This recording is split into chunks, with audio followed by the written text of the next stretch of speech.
Oke sob, selamat datang kembali di channel ini, channel yang membahas seputar aset kripto. Nah, pada kesempatan kali ini tetap kita akan membahas lagi mengenai Pi Network, teman-teman ya.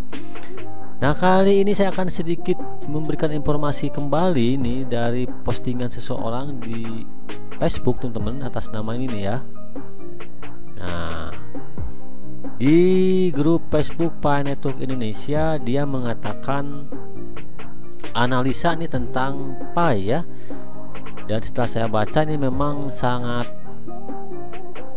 jelas sekali ya perbedaan antara Pi coin nih dengan koin-koin lainnya yang sudah ada di market, teman-teman ya. Nah, kita bisa baca di sini, teman-teman, ini memang masuk akal juga sih menurut saya dan sangat logik ya. Nah, di sini ada bahasa Inggrisnya, tapi kita bisa translate langsung teman ke bawah. Scroll ke bawah untuk translate saja. Nah, ini teman-teman, ini dia bilang ini analisanya dari tetangga, bagus sekali katanya. Saya mau share langsung tapi tidak bisa, terpaksa copy paste saja. Bagi yang agak lemah bahasa bulenya nih bisa menerjemahkan sendiri ya. Nah, ini teman-teman ya, kita baca ini dengan teliti ya. Nah, konsensus atau pasaran, berapa yang akan menentukan harga Pi? Nah, berapa ya nanti harga Pi akan ditentukan ya. Nah, di sini dia jelaskan ada lebih dari 10.000 mata uang kripto katanya di dunia. Nah, dan harga awal mereka semuanya bergantung pada pasar atau kekuatan pasokan dan permintaan, supply demand, teman-teman ya. Tetapi harga awal Pi tidak tergantung pada supply dan demand, teman. Sebaliknya itu tergantung pada konsensus atau kesepakatan komunitas Pi Network. Nah, teman ya, di satu nih perbedaannya ya, dapat kita simpulkan satu si Picoin dengan dengan koin lainnya ini memang satu perbedaannya adalah harga awal dari Pi ini ditentukan bukan oleh kekuatan pasokan dan permintaan, supply demand, tetapi tergantung pada konsensus atau kesepakatan komunitas Pi Network itu sendiri ya. Nah, inilah alasannya semua mata uang kripto kecuali Pi, peluncuran koin mereka dimulai terlebih dahulu. Nah, sebelum mereka membangun komunitas mereka. Dalam kasus Pi, sebuah komunitas besar pertama kali dibangun sebelum koin Pi diluncurkan, teman-teman. Jadi ini perbedaan kedua ya. Di koin yang lain nih, peluncuran koin mereka itu dimulai terlebih dahulu sebenarnya sebelum mereka membangun komunitas mereka.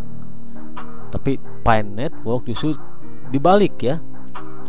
Pi Network ini membangun komunitas dulu supaya besar dulu, supaya kuat. Nah, baru koin Pi itu diluncurkan, temennya. Itu perbedaan kedua ya. Nah, yang ketiga nih, coba baca lagi.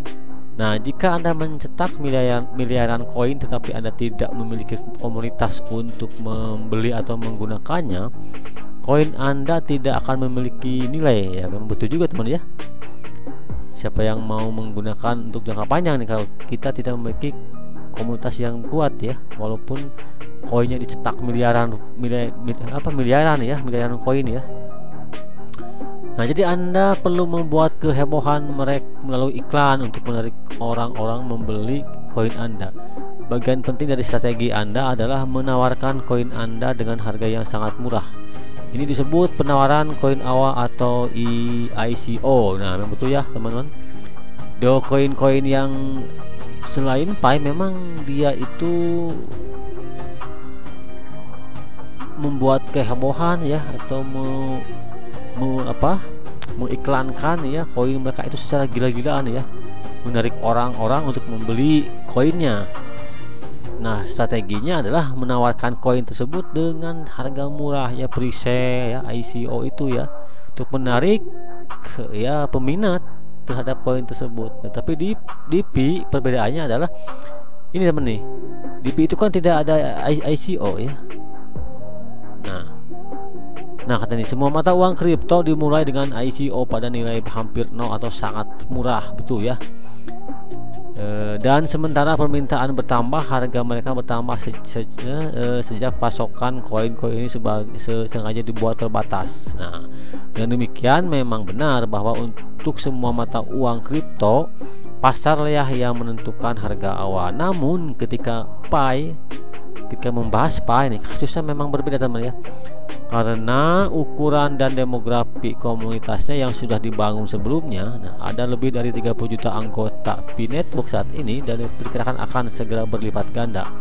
Semua jenis orang sudah ada di komunitas ini seperti produsen, supplier, penjual, reseller, pemilik logistik, penyedia layanan, profesional, freelancer terampil, dan pembeli atau konsumen.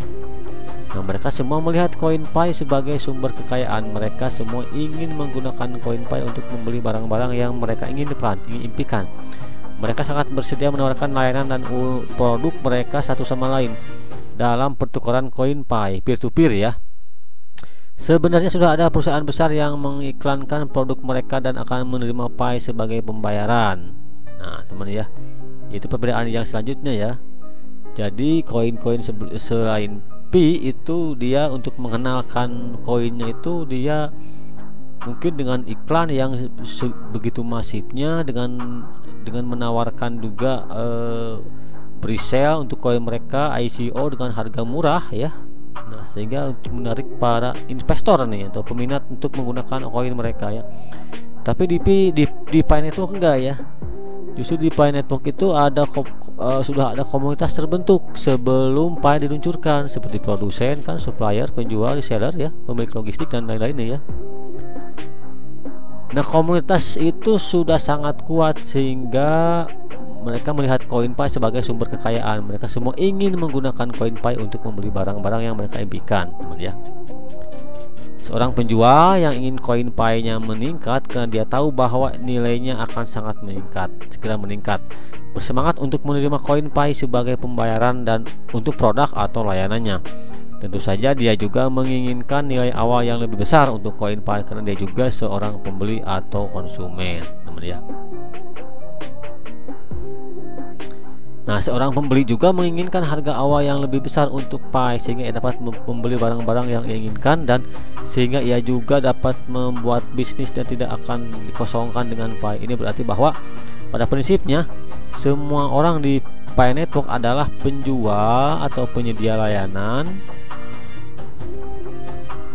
dan konsumen. Semua dari mereka memiliki minat yang besar pada Pi. Mereka semua ingin bertransaksi dengan satu sama lain menggunakan Pi.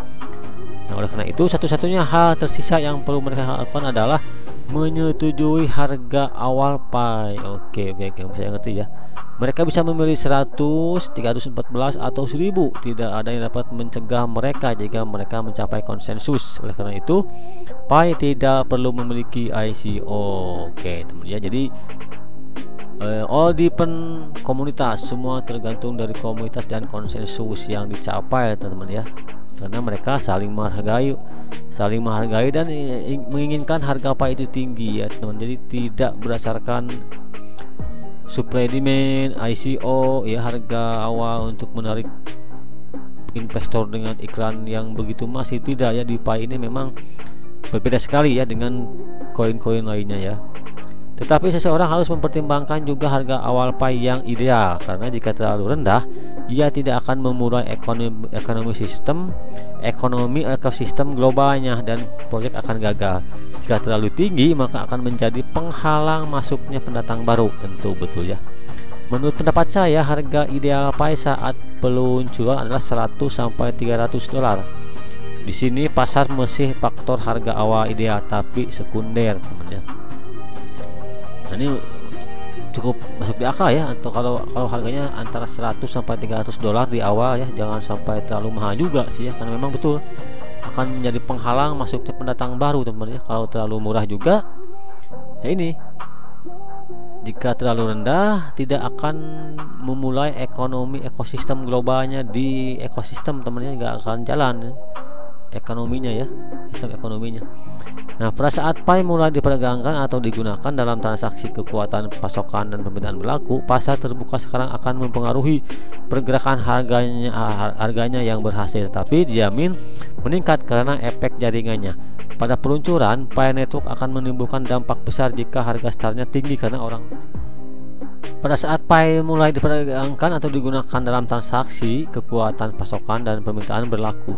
Pasar terbuka sekarang akan mempengaruhi pergerakan harganya yang berhasil, tapi dijamin meningkat karena efek jaringannya. Nah, karena jaringan udah kuat ya, makanya memang harus ada mainnet tahap pertama ini untuk membangun jaringan dulu supaya kuat ya, sehingga terbentuk harga Pi di antara konsensus para pionir di ekosistem ini berapa nanti akan disepakati ya. Makanya setelah mainnet pertama sukses, ekosistem sudah kuat, ekonomi ekosistem sudah berjalan dengan bagus, harga Pi juga sudah tidak terlalu rendah dan tidak terlalu tinggi di ekosistemnya, di konsensus, otomatis nanti pada saat mainnet terbuka nih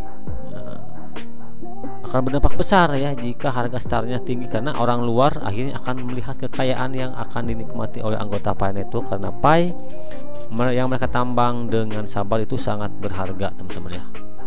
Oke, never give up katanya. You never know how close you are. Oke teman-teman ya, itu teman ya, sedikit informasi juga nih.